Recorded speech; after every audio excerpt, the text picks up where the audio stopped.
Hello, it's Simone. Welcome back to my channel. I'm here with a journaling video in my August journal. If you've watched any of my other journaling videos, you might know that I struggled with journaling and I made myself a template to see how much space I still need to fill and how I would divide the stories that I had onto the pages.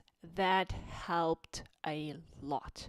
And then I just printed my photos bigger than those teeny tiny 2 by 2 squares. I had already printed several squares and I just used those, but the ones that I printed after I made the template, I printed it in a bigger format. And you just saw me flipping through there, and now I just have this template that I created. I just jotted down the empty pages and nothing really fancy, and then I used a pencil so that I could erase stuff. And yeah, I looked at all the photos that I had and tried to divide them onto the pages, and then I saw, okay, I have one story, I have a little bit of text or more things I want to write, and I can just print a bigger photo. So the photos that I printed mostly were either 4 by 4 or a little bit smaller than 4 by 4 because I'm using my Canon selfie and it's not true to size because I'm printing them with a white border, and then sometimes I use the white border and it's a 4 by 4 and sometimes I don't. And then it's a little bit smaller. And 3 by 4 vertical. They also work really well in this Daisy Dori. It's a standard Midori size traveler's notebook booklet insert, and it's a little bit bigger or wider than 4 inches, so a 4 by 4 photo really works well. And then I start working on it, and I have my planner stickers and some alpha stickers that I pulled from my stash, as well as I usually use the Coco Daisy Day in the Life kit for my journaling spreads. And then I go about telling those stories. And the first one was a little story that I talked about the last camp that my kids went to. And right now you see me de-chipboardifying, de-thickening my chipboard sticker. I really like the chipboard stickers from Coco Daisy. They are exclusive to their kits, but they're not very thick, so they work really well on scrapbooking layouts and stuff, and even on Project Life pages in the, what are they called? Page protectors. But in the Daisy Dori, they're sometimes really thick, and especially when they go close to the spine, they bulk up very much. So I just pulled off part of the chipboard in the back and then used glue to glue it in.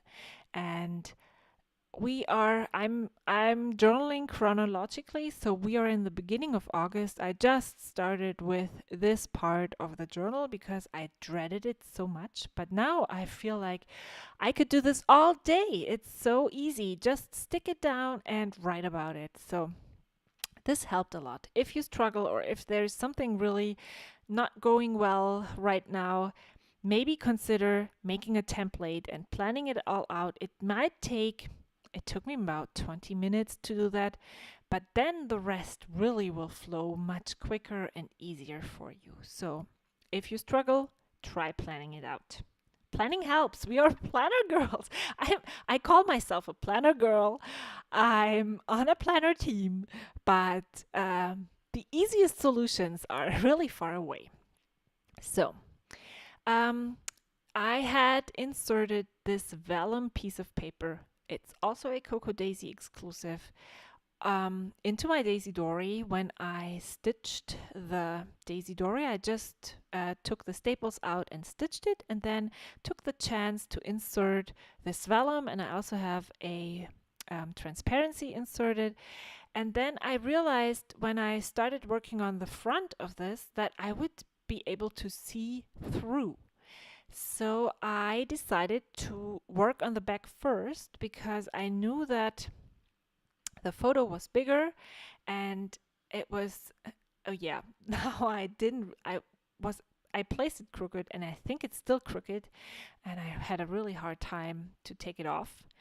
And I just made this banner shape there, and then wrote a little bit, just tiny thing about the disk system that I discovered thanks to Janet.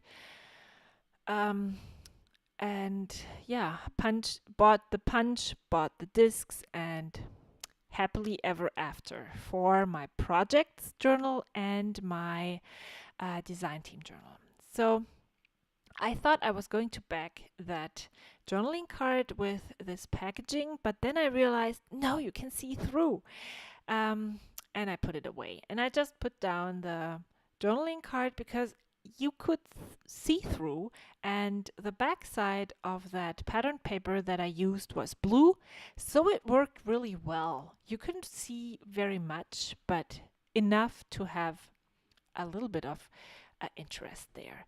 And then I journal about this growing pains. No, it's not growing pains. My son is getting older and he's starting to do things by himself, which is actually what I want him to do. I want my kids to grow up, but when you're then confronted with those tiny moments where you realize, well, he doesn't need me anymore, it's like a little sting in my heart. And so I decided I don't need a photo for this. I can just write it into my journal.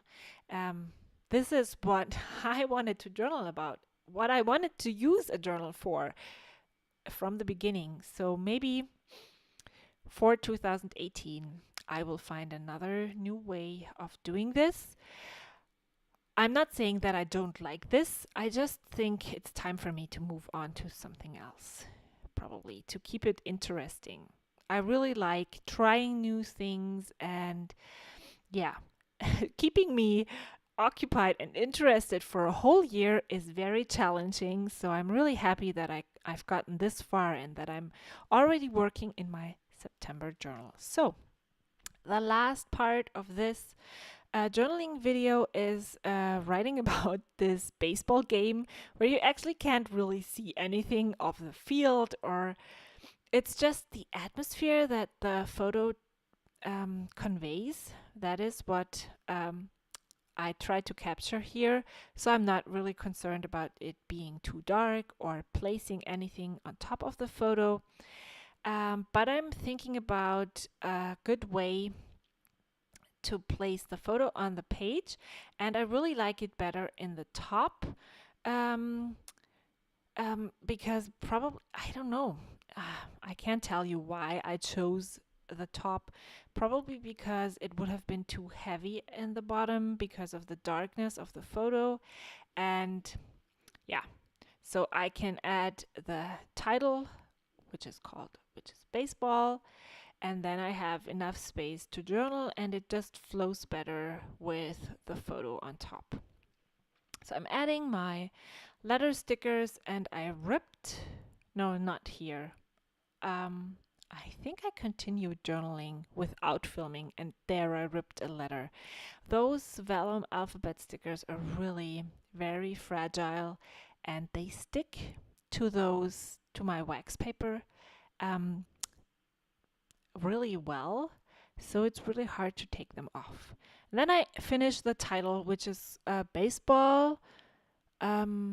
I don't even know what it says, at the San Jose, with the San Jose Giants, but in German probably. And I just thicken my strokes by retracing what I wrote, and that's part of the title. And then because I realized that I didn't have that much to say, I just skip one grid line when I journal.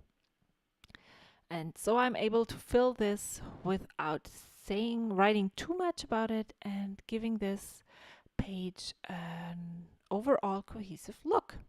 I'm done. Thank you so much for watching.